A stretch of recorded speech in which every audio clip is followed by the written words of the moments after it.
Assalamualaikum warahmatullahi wabarakatuh.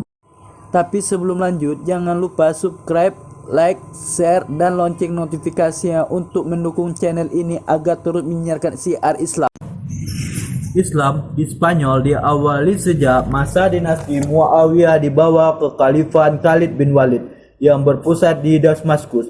Tiga tokoh Islam yang dianggap berjasa dalam penyebaran awal Islam di Spanyol. Mereka ialah Tariq bin Malik, Tariq bin Ziyad, dan Musa bin Nusair.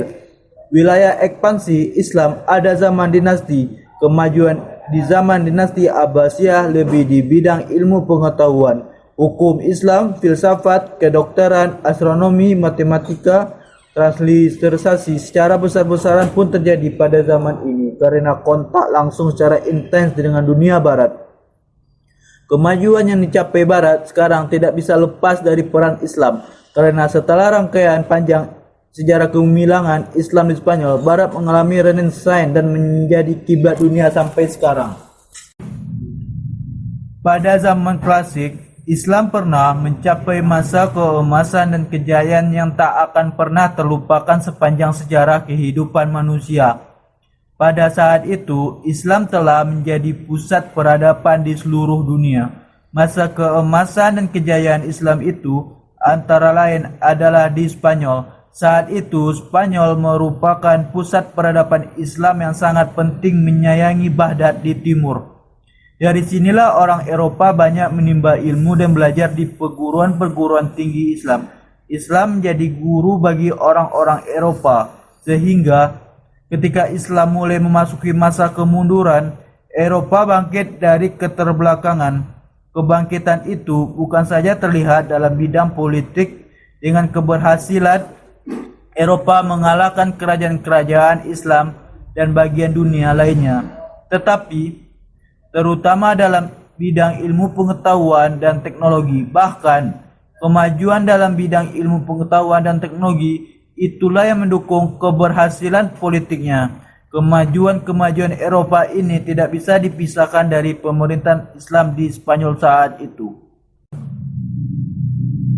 Dalam masa lebih dari 7 abad kekuasaan Islam di Spanyol, umat Islam telah mencapai kejayaannya di sana. Banyak prestasi yang mereka peroleh, bahkan pengaruhnya membawa Eropa dan dunia kepada kemajuan yang lebih kompleks.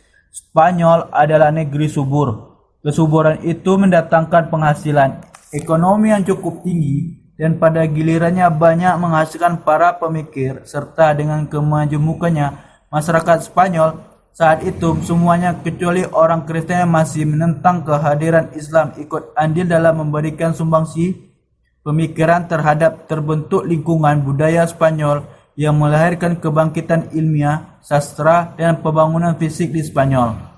Adapun kemajuan intelektual yang pernah dicapai masyarakat Spanyol saat itu ialah filsafat Islam di Spanyol telah mencatat satu lembaran budaya yang sangat brilian. Ia berperan sebagai jembatan penyeberangan yang dilalui ilmu pengetahuan Yunani Arab ke Eropa. Tokoh utama pertama dalam filsafat Arab Spanyol adalah Ibnu Bajjah. Ia dilahirkan di Saroga, kemudian ia pindah ke Sevilla dan Granada. Masalah yang dikemukakannya bersifat etis dan estakologis. Magnum epusnya adalah Takbir al-Mutawahhid. Tokoh utama kedua adalah Ibnu Tufail.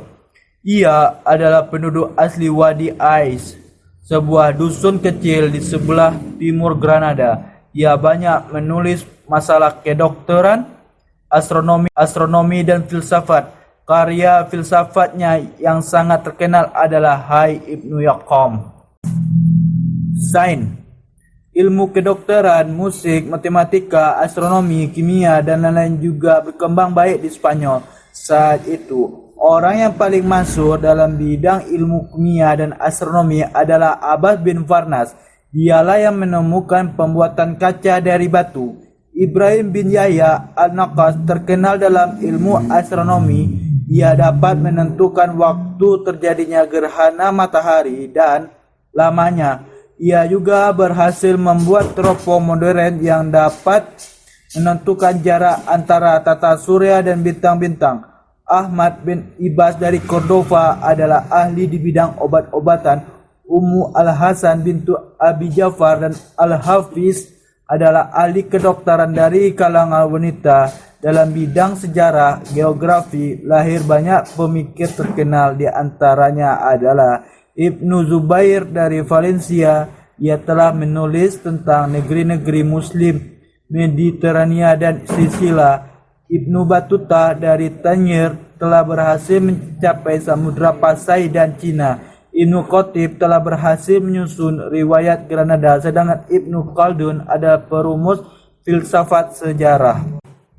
Di bidang fikih, Islam di Spanyol dikenal sebagai penganut mazhab Maliki yang dikenal oleh Ziyad bin Abdurrahman. Perkembangan selanjutnya ditentukan oleh Ibnu Yahya yang menjadi khatib pada masa Hisam bin Abdurrahman. Adapun ahli fikih lainnya di antaranya adalah Abu Bakar bin Ibnu Qutiyah, Munzir bin Ibnu Sa'id dan Al-Bulati dan Ibnu Hazam. Dampak bagi perkembangan intelektual di dunia barat. Spanyol merupakan tempat yang paling utama bagi Eropa menyerap peradaban Islam, baik dalam bentuk hubungan politik, sosial, maupun perekonomian dan peradaban antar negara. Orang-orang Spanyol menyaksikan kenyataan bahwa Spanyol berada di bawah kekuasaan Islam, jauh meninggalkan negara-negara tetangganya di Eropa, terutama dalam bidang pemikiran dan sains. Di samping bangunan fisik, yang terpenting di antaranya adalah pemikiran Ibn Rushd, atau disebut dalam bangsa Eropa yang dikenal yaitu Averroes. Ia melepaskan belenggu taklid dan menganjurkan kebebasan berpikir. Ia mengulas pemikiran Aristoteles dengan cara memikat minat semua orang berpikiran bebas. Demikian besar pengaruhnya di Eropa hingga timbullah gerakan Averroes yang menuntut kebebasan berpikir. Pengaruh peradaban Islam termasuk di dalamnya pemikiran Ibn Rushd ke Eropa berawal dari banyaknya pemuda Kristen yang belajar di universitas Islam di Spanyol, dan selama belajar di sana mereka aktif menerjemahkan buku-buku karya ilmuwan Muslim. Setelah pulang, mereka mendirikan sekolah dan universitas yang sama. Di dalam universitas itu, ilmu yang mereka peroleh dari universitas Islam diajarkan seperti ilmu kedokteran, ilmu pasti, dan filsafat mereka kembangkan di sana. Pemikiran filsafat yang paling banyak dipelajari adalah pemikiran Al-Farabi, Ibnu Sina, dan Ibnu Rushd. Pengaruh ilmu pengetahuan Islam atas Eropa itu pada akhirnya menimbulkan kebangkitan kembali pusaka Yunani di Eropa pada abad ke-14. Perkembangan pemikiran Yunani di Eropa ini adalah melalui terjemah-terjemah Arab yang dipelajari, kemudian diterjemahkan kembali ke dalam bahasa Latin. Jadi, dengan demikian, Islam di Spanyol telah membidani gerakan-gerakan penting di Eropa. Antara lain adalah kebangkitan kembali kebudayaan Yunani pada abad 14, gerakan reformasi pada abad ke-16, rasionalisme pada abad ke-17 Masehi, dan pencerahan pada abad ke-18 Masehi.